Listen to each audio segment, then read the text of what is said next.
Ensuite, il y a eu 2 communications. La communication du ministre de l'Habitat et de l'Aménagement du Territoire comportant un projet de décret portant sur la réglementation des opérations de lotissement en République du Guinée. Sur ce point, comme vous le savez, l'occupation des terres en Guinée n'obéit pas jusqu'à présent à des règles. Nous avons des personnes propriétaires de terrain, des coutumiers, se donnent le droit de morceler le terrain à leur volonté, etc. Le ministre de l'Habitat a estimé qu'il était temps de créer une réglementation pour un peu contrôler et harmoniser les opérations de lotissement dans notre pays. Donc c'est ce projet de décret qui a fait l'objet d'une très longue discussion, tant ça bouleverse les habitudes que l'impact que cela va avoir dans l'aménagement et l'occupation du territoire. La seconde communication concernait la présentation du ministre des Postes et des Télécommunications sur les objectifs de l'organisation de la semaine du numérique et ensuite l'intervention du président qui a félicité le ministre du Budget et le ministre des Postes et des Télécommunications pour les activités que leur département tiennent aujourd'hui, puis avoir suivi une série de décisions concernant ces 2 points qui ont retenu l'attention du Conseil. Merci. Merci, Monsieur le ministre. À présent, nous allons passer à la phase des questions. Quelques questions concernant tout ce qui a été dit, s'il vous plaît.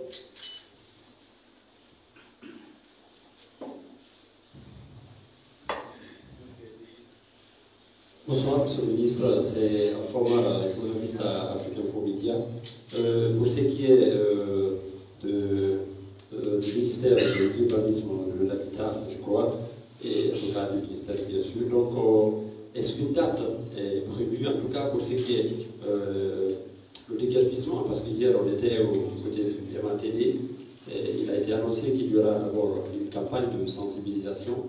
Est-ce qu'une date peut-être est prévue après le Conseil des ministres pour ce qui est du déguerpissement de ces citoyens qui occupent ces encombrants, notamment le passage de l'eau? Ça devrait aller très rapidement.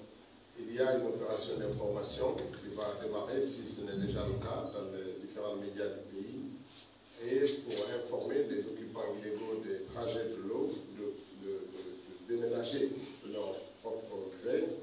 Dans tous les cas, les dispositions sont prises pour que l'opération commence très rapidement. Donc ça ne va pas du tout prendre du temps. Il faut que les différentes personnes concernées, les différentes familles qui sont concernées, prennent des dispositions pour quitter l'emprise de la voirie, l'emprise de la circulation des eaux, pour faire en sorte que les canalisations puissent être aménagées. Vous avez vu les conséquences de la mauvaise circulation de l'eau récemment à Conakry, et ça se passe comme ça dans beaucoup d'endroits.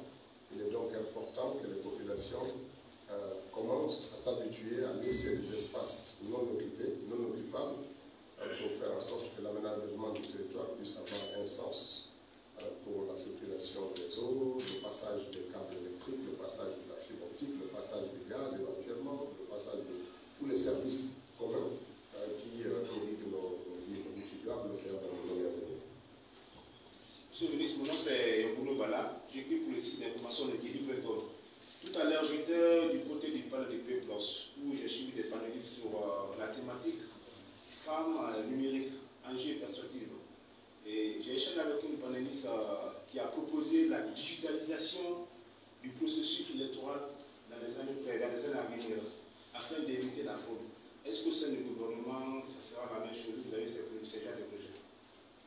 Alors cela nécessite beaucoup de choses. Ce n'est pas d'abord un projet en cours, mais pourquoi pas, parce que le digital n'est pas sans risque. On déplace le mécanisme de fraude. Après, le risque, c'est de maîtriser la sécurité informatique, c'est de faire en sorte que les pirates ne prennent pas en contrôle notre processus et les résultats. Et cela nécessite de l'éducation aussi, parce que même voter devient un problème d'éducation ou de formation, alors que c'est un pas simple. Maintenant, si la digitalisation entend par là une intrusion de technologie dans le mécanisme de vote, par exemple, on peut faire en sorte que tous ceux qui sont Français, soit dans un bureau de vote, puissent avoir à voter à la fois sur le papier, mais aussi sur une tablette où, avec le doigt, on peut faire ressortir tout de suite l'identité de la personne pour dire qu'elle a voté et sur l'ordinateur et sur le papier, pour faire en sorte qu'on puisse centraliser rapidement et avoir le papier pour contrôler par la suite. Tous ces deux mécanismes-là peuvent se faire cohabiter. La Côte d'Ivoire est passée par là, mais on ne peut pas tout de suite digitaliser totalement et simplement pour le processus électoral. Cela demande d'autres organisations que nous n'avons pas pour l'instant, parce que la base de données initiale, la création de l'état civil, est juste la première étape sur laquelle nous sommes en train de travailler. On n'a pas d'état civil en Guinée, il faut le créer, il faut le moderniser pour faire en sorte que ça puisse servir de mécanisme de moins de contrôle pour valider les listes électorales de l'avenir. Excusez-moi, je suis Alcini Bari de la télévision Espace. J'ai entendu le Conseil des ministres, mais s'il vous plaît, je vais vous poser une question. Par rapport à la venue d'une commission de la CEDEAO en Guinée, est-ce qu'elle est déjà dans nos portes ou c'est juste... J'en sais rien du tout. La CEDEAO peut venir en Guinée quand elle le souhaite. Ça, ce n'est pas l'objet de négociation. Nous sommes membres de la CEDEAO. Si la délégation de la CEDEAO décide de venir, elle peut venir. Moi, je n'ai pas d'information qu'elle est en route ou qu'elle est venue déjà dans nos murs, mais peut-être que c'est le cas et que c'est le ministre des Affaires étrangères qui peut-être peut nous renseigner instantanément de cela, depuis nous sommes informés. Mais la CEDEAO est là en Guinée. Je pense qu'il y a une représentation de la CEDEAO ici à Conakry qui peut peut-être mieux parler des projets et des programmes de déplacement de la commission de la CEDEAO. Mais ce n'est pas un problème si elle décide de venir ici. De toute façon, nous sommes dans une transition avec des partenaires qui ont besoin de partager avec nous des informations et qui peuvent éventuellement décider de venir échanger avec les autorités ou avec tous les acteurs concernés. Ça ne pose pas un problème. Sauf que selon nos informations, le président de la commission de la CEDEAO a été déclaré persona non grata par le ministre des Affaires étrangères. Je n'ai pas cette information. Je ne sais pas d'où vous l'avez tirée, mais moi je n'ai pas cette information. Merci, monsieur le ministre, pour ces précisions. Avec votre permission. Étant le porte-parole du gouvernement, que répondez-vous à Cellou-Dalein qui, dans une de ses sorties, il a accusé les autorités de la transition de dialoguer avec les comités de soutien. Il est allé plus loin pour dire que il s'est étonné de la reprise de la coopération militaire et économique avec la France. Que répondez-vous? Rien du tout. Non, parce que vous êtes des observateurs, vous savez ce qui se passe dans notre pays. Je pense qu'à un moment donné, vous aussi, vous êtes des actes citoyens et que vous avez des réponses aussi à apporter par rapport à ça, quel que soit l'auteur de la déclaration. Voilà. Nous n'avons pas des interlocuteurs privilégiés, nous pouvons dialoguer avec tout le monde. La même étendue du pouvoir n'a jamais été fermée pour inviter tous les acteurs politiques et de la société civile à venir autour de la table, sans aucune condition de notre part. Et cette entendue continue d'être exilée pour inviter les uns et les autres à ne pas différer ce qui est inéluctable, se retrouver, parler des problèmes de la Guinée et essayer d'avancer. Monsieur le ministre, il y a une plainte contre un membre du gouvernement, le ministre de la Justice.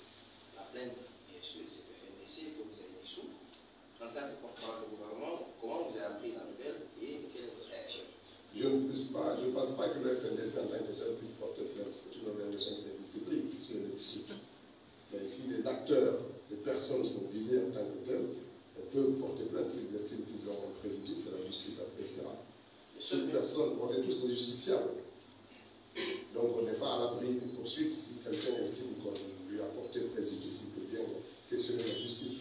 Cela doit être une habitude aussi de dire simplement on a confiance à la justice, mais pas seulement avoir confiance à la justice lorsqu'elle nous donne raison, mais avoir confiance au mécanisme de la justice et suivre et respecter les procédures. C'est ça qui est important.